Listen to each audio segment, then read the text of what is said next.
大家好，今天比特币视频来聊一聊，或者是狗狗币跟山寨币的季节有可能会慢慢到来。因为昨天在推特上面分享的美元指数，它有一个头肩底的形态，估计会利好 crypto。所以我0.1做多的狗狗币还是维持原计划，$1以后再考虑要不要平仓，以及比特币前2年 all in 的利润计划有变哦，$30万我不一定会想卖出。$50万再考虑。等下来分享几张珍贵的图表。国语很烂，感谢点赞，或者新粉丝也可以加入我们 Discord 群。另外，如果你正在考虑交易加密货币，我个人是选择使用 OKX 交易所，它是全球最大的加密货币交易所之一，而且业界公认客户资产储备是最高的。视频下方有我的 OKX 邀请注册链接，现货合约交易手续费返佣20%。我们先来看一下美元指数昨天在推特上面分享的这个头肩顶的结构哦，昨天还没有跌破这个颈线的位置，也就是这2个低点。那现在价格下跌，最近的很多山寨币也是不忍心看到，很多粉丝他是跟我讲，他重仓山寨币哦。那我视频也是经常跟朋友们讲，历史的经验不管牛市跟熊市，山寨币你要控制好自己的头寸啊！我是所有的山寨币加起来仓位不会超过30%。那山寨币经过这一波的下跌，有可能我们来对比一下山寨币。很多朋友在问什么时候会有山寨币的季节，包括比特币，估计有可能不会跌了。那我们来看一下上面这个是美元指数哦，因为我们要思考一下，历史上如果美元指数是在强势的情况下，就是利率如果在高位的情况下，你如果有一些简单的经济知识，应该知道，利率如果很高的情况下，是不利于投资的。不管是什么股票啊，或者是实业的投资，包括这一个山寨币也是一样。我们可以观察一下下方对比的这个是山寨币的指数啊，我们可以来对比一下美元指数。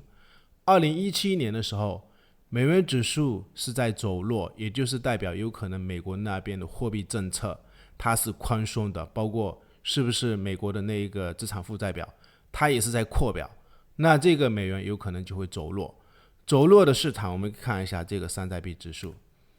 从这个位置是一个转折，然后这个山寨币指数就是在2017年有一波疯狂的上涨。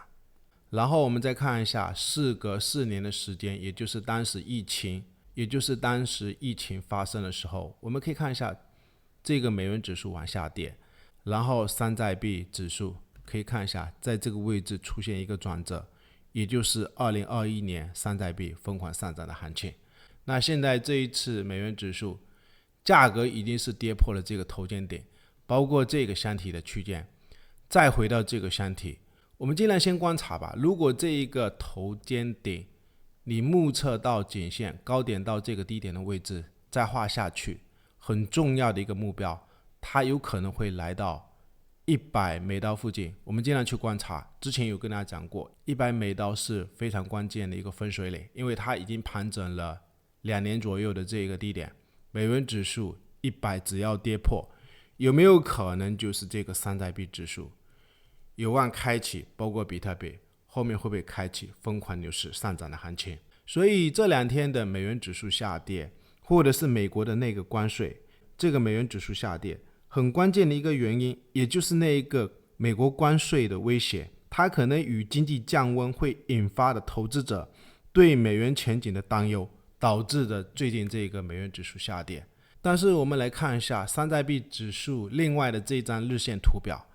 美国关税最近是吓坏了整个市场，不过我们可以看一下，它也不一定就是一个利空啊，因为毕竟山寨币跌到很低的位置，包括比特币跌到很低的位置，而且美国关税好像这个事件是有新的进展啊，包括美国的商务部长周二的时候也是表示，加拿大跟墨西哥的官员好像这1-2天一直都在跟他们通电话，试图表明他们有可能关税这一方面会做得更好。而且美国总统特朗普也是在倾听，有可能后面会不会达成一些协议。那我们来看一下，就是最近的山寨币指数，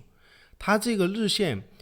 我们可以观察一下周期，我感觉有可能也是4年一次循环啊。因为可以看一下2019年当时山寨币指数，这个指数它是排除了前10大流通加密货币的权重。我们看一下2019年当时下跌一个低点，然后就是刚刚对比的那个美元指数，后面是在2020年左右的时候下跌，就是这个山寨币指数在21年又打出一个低点以后，我们可以观察一下，它这边就是在筑底，盘整了可能接近1周到2周的这个区间，然后只要突破了这个颈线的位置，后面就是2021年非常疯狂的山寨币牛市爆发上涨的行情。所以我们再来看一下这个4年的周期，然后在2023年山寨币指数跌到这个低点的位置，前面其实也是有一些山寨币上涨啊，但是这一次很多价格是又跌回到接近底部的区间，这根 K 线插针，我们拉进来观察一下，它是把前面的这个低点给跌破，或者是我们可以观察一下，就是最近感觉也是在这边盘整一个区间。如果后面有没有哪些事件，包括周五的时候，我们也要去留意美国白宫首届加密峰会会不会有爆炸性的利好，因为这一周事件是很多以及我们可以看一下，就是周五的时候，同样美国那边的非农就业数据也是即将公布，还有一个很重要的数据，美国2月的失业率，我们也要去观察，因为之前萨姆衰退的时候，当时美国失业率上升，比特币价格是在5万左右，也是希望朋友们你要坚定去看涨。所以回顾了之前的历史，那么多的利空，比特币最终价格是从1万5涨到现在的接近9万。那我的观点是，这一次的那个关税有可能就是主力又在刻意下整个市场，让很多筹码交给主力以后，包括这个山寨币，我的观点有可能就是主力在骗线毕竟4年的一个周期，有没有可能这个位置盘整结束，后面估计可能就是非常疯狂暴涨的行情。然后我们再看一下狗狗币的日线图表，我们简单来聊一下短线因为毕竟从 0.5 跌到这个 0.2， 还有很多人要看空嘛，我的观点是应该去转多有可能这个位置就是非常大的一个，还是一个看涨楔形的结构，而且目前楔形里面的形态，它可能整个盘整区间就是这个绿色的箱体，你要去观察它这个绿色箱体就是前面这个低点跌破以后，也是有跟大家提过，如果加上这个 MACD 指标，我们把 KD 给它关掉， MACD 是在背离，它这一个低点的位置支撑下方有下去，估计可能都是陷阱，不然的话为什么一根插针2根插针，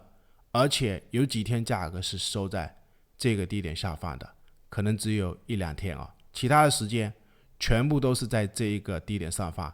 我估计如果这个位置真是一个箱体的结构，我们尽量去观察吧，也就是这个低点，然后这几个高点的位置，它中间一半的位置有没有发现，就是这个位置的支撑后面是变成压力，所以这个高点的位置有可能目前是不是在箱体一半下方狗狗币盘整，后面如果站上这一个质押转换的位置，有没有可能狗狗币就是开启一波暴涨的行情。然后我们来看一下比特币日线的图表，昨天又是插针到接近8万左右但是价格最终是继续收回来。那我们可以看一下链上鲸鱼的数据，就是这一根 K 线刚刚8点的收盘，3月4号持有100枚以上比特币钱包地址，现在开始转流入了，而且感觉短线有一个上升的趋势，不排除压力，或者是还是继续看这个9万，如果能继续站上9万，那有可能下方就是一个很大的陷阱。希望朋友们利润也是一样，反正我还是继续选择持有。最后感谢大家收看，对我们